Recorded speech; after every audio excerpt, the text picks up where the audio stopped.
Well, Honolulu is now a Purple Heart City.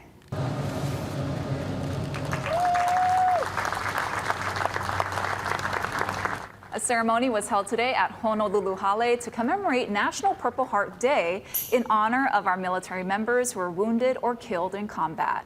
These newly installed Purple Heart City signs will be installed at various locations across Oahu, mostly near military installations and facilities that serve veterans.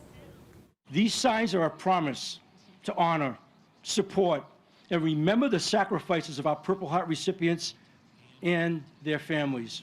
With 248 Purple Heart recipients, Hawaii holds a remarkable distinction of having more Medal of Honor recipients than any other state.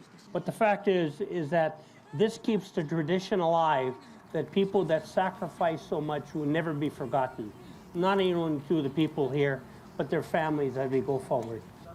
Last year, Mayor Blangiardi signed a bill declaring the city and county of Honolulu as a Purple Heart City.